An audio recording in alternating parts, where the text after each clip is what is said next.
తెలంగాణ ఉద్యమ నేత, తెలంగాణ రాష్ట్ర ఏర్పాటులో ప్రధాన భూమిక పోషించినటువంటి మహనీయుడు, చేనేత సహకారోద్యమ నేత. వాళ్ళ చేనేతతో పాటు కుల వృత్తుల యొక్క కంచంలో అన్నం ఎక్కువగా మారినటువంటి మహనీయుడు కొండా లక్ష్మణ్ బాపూజీ వారి యొక్క 13వ వర్ధంతి సందర్భంగా వారిని స్మరిస్తూ వారికి నివాళులర్పిస్తూ ఈరోజు కార్యక్రమంలో పాల్గొనడం జరిగింది. నిజంగా భావి తరాలకు ఒక స్ఫూర్తి కొండా లక్ష్మణ్ బాపూజీ. గతంలో అనేక మంది ఉద్యమకారుల చరిత్రను చదువుకున్నాం తప్ప ఇప్పుడున్న తరం కల్లారా చూడలేకపోయినాం. కానీ కొండా లక్ష్మణ్ బాపూజీ వారి యొక్క చరిత్రను ఇప్పుడున్న తరం చూసిరు. వారి యొక్క కమిట్మెంట్, ఒక క్రమశిక్షణ, వారి యొక్క ఆవేశం, వారి యొక్క ఆలోచన, వారి యొక్క పౌరుషాన్ని చూసినటువంటి తరం ఈ తరం. ఎందుకంటే అంత వయసులో 80-85 ఏళ్ల వయసులో కూడా 97 సంవత్సరాల వయసులో కూడా తెలంగాణ ఉద్యమ ఏర్పాటుకు సంబంధించి ఢిల్లీలో ఆ చలిలో దీక్ష చేసినటువంటి ఒక గొప్ప వ్యక్తి. కామన్ గా ఢిల్లీలో చలికాలం అంటే హీటర్ వేసుకుంటారు, రగ్గులు కప్పుకుంటారు, తెల్లారిసరికి రగ్గులు పరిచయం అవుతాయి, హీటర్లు పనిచేయి. అటువంటి చలిలో 97 సంవత్సరాల కొండా లక్ష్మణ్ బాపూజీ గారు ఆ చలిలో దీక్ష చేశారంటే తెలంగాణ రాష్ట్ర ఏర్పాటు కోసం వారి యొక్క కమిట్మెంట్ ఎంతో మనం గుర్తించాలి. ఉమ్మడి ఆంధ్రప్రదేశ్ లో కానీ అప్పుడు కానీ సైకిల్ యాత్ర, పాదయాత్రలు మొట్టమొదటి సమాజానికి చూపెట్టిన వ్యక్తి కొండా లక్ష్మణ్ బాపూజీ. ప్రజాస్వామ్య వ్యవస్థలో ఉపసభాపతిగా, శాసనసభ్యునిగా, మంత్రిగా ఉండి అనేక మందికి స్ఫూర్తి ప్రదాతగా ఉన్నటువంటి గొప్ప వ్యక్తి కొండా లక్ష్మణ్ బాపూజీ గారు.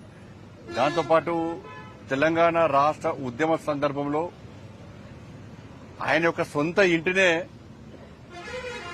ఆఫీసుగా మార్చి దారాదత్తం చేసినటువంటి గొప్ప వ్యక్తి, త్యాగం చేసిన గొప్ప వ్యక్తి. నాకు ఆస్తిపాస్తులు ముఖ్యం కాదు, నాకు తెలంగాణ రాష్ట్ర ఏర్పాటే ముఖ్యమని చెప్పి భావించినటువంటి గొప్ప వీరుడు కొండా లక్ష్మణ్ బాపూజీ. నిజాము రాజును అంతమొందిస్తే తప్ప హైదరాబాద్ సంస్థానానికి విముక్తి లభించదని భావించి మీర్ ఉస్మాన్ అలీ ఖాన్ మీద బాంబు దాడికి పూర్తి రూపకర్త, ప్లాన్ చేసినటువంటి గొప్ప వ్యక్తి కొండా లక్ష్మణ్ బాపూజీ. అంత ధైర్యంతో నా తెలంగాణ నాకు కావాలి, హైదరాబాద్ సంస్థానానికి విలీనం కావాలని ఆ రోజుల్లో, దాంతోపాటు స్వాతంత్ర్య ఉద్యమంలో కూడా అనేక సందర్భాల్లో జైలు పోయి గాంధీజీ మరిగా టోపీ పెట్టుకుని ఉద్యమాలు చేసినటువంటి గొప్ప వ్యక్తి కొండా లక్ష్మణ్ బాపూజీ. కాబట్టి మన నిజాం రాజును అంతమొందించాలని చెప్పి భావించి మీర్ ఉస్మాన్ అలీ ఖాన్ మీద బాంబు దాడికి ప్లాన్ రచించినటువంటి గొప్ప వ్యక్తి కొండా లక్ష్మణ్ బాపూజీ. అటువంటి యొక్క మహనీయుడు వారిని స్ఫూర్తిగా తీసుకుని ముందు అవసరం ఉన్నది. రాష్ట్ర ప్రభుత్వానికి నేను విజ్ఞప్తి చేస్తున్నా, కొండా లక్ష్మణ్ బాపూజీ లాంటి యొక్క వీరుల యొక్క చరిత్ర, త్యాగదళుల యొక్క చరిత్రను రాబోయే తరాలకు అందించడానికి పక్కా ప్లాన్ చేయాలని చెప్పి దాన్ని భారతీయ జనతా పార్టీ తరఫున ఇవాళ రాష్ట్ర ప్రభుత్వాన్ని డిమాండ్ చేస్తున్నా. ఎందుకంటే కొండా లక్ష్మణ్ బాపూజీని అవమానపరిచిన వ్యక్తులకు తెలంగాణ సమాజం గుణపాఠం చెప్పింది. కాబట్టి ఇటువంటి వ్యక్తులను మనం ఆదర్శంగా తీసుకొని ముందుకు వలసిందిగా అందరికీ విజ్ఞప్తి చేస్తాం. దాంతోపాటు సేవా పక్వాడ నరేంద్ర మోడీ గారి యొక్క జన్మదినమైన 17 సెప్టెంబర్ నుంచి గాంధీ మహాత్ముని యొక్క జన్మదినమైన జయంతి అయినటువంటి అక్టోబర్ 2 వరకు సేవా పక్వాడ పేరుతోని దేశవ్యాప్తంగా భారతీయ జనతా పార్టీ ఆధ్వర్యంలో అనేక సేవా కార్యక్రమాలు చేస్తున్నాం. స్వచ్ఛతా అభియాన్ చేస్తున్నాం. దాంతోపాటు రక్తదాన శిబిరాలు, ఎక్కడ రక్తదాన శిబిరం పెట్టినా కూడా 75 మందితోని ఇవాళ రక్తదానం చేయించడం, హెల్త్ క్యాంప్స్, ఇలా దివ్యాంగులకు సంబంధించి క్యాంప్స్ పెట్టడం కానీ, ఇట్లా సెమినార్స్ కానీ, ఇట్లా అనేక విషయాల్లో ఇవాళ సేవా పక్వాడ పేరుతోని ఇవాళ కార్యక్రమాలు నిర్వహిస్తున్నాం. కరీంనగర్ పార్లమెంట్ నియోజకవర్గంలో కూడా ఇలా సేవా పక్వాడా జాతీయ పార్టీ పిలుపు మేరకు ఈ కార్యక్రమాన్ని నిర్వహిస్తున్నాం. ఈ రోజు బ్లడ్ డొనేషన్ క్యాంప్ పెట్టినాం, అంతకుముందు బ్లడ్ డొనేషన్ క్యాంప్ పెట్టినాం. దాంతోపాటు వైద్య శిబిరాలు కూడా పెట్టినాం. అధికారికంగా రేపటి దీక్ష తీసుకున్నాం కాబట్టి సెకండ్ తర్వాత కూడా పెద్ద ఎత్తున ప్రభుత్వం అధికారికంగా వైద్య శిబిరాలు పెట్టబోతున్నాం. జీఎస్టీకి సంబంధించి కూడా అంత మంచి సంస్కరణలు తీసుకొచ్చినప్పుడు దీన్ని క్షేత్రస్థాయిలో ప్రజలకు వాస్తవ విషయాలు చెప్పాలని చెప్పి ఆలోచనతో దేశవ్యాప్తంగా రేపటి నుంచి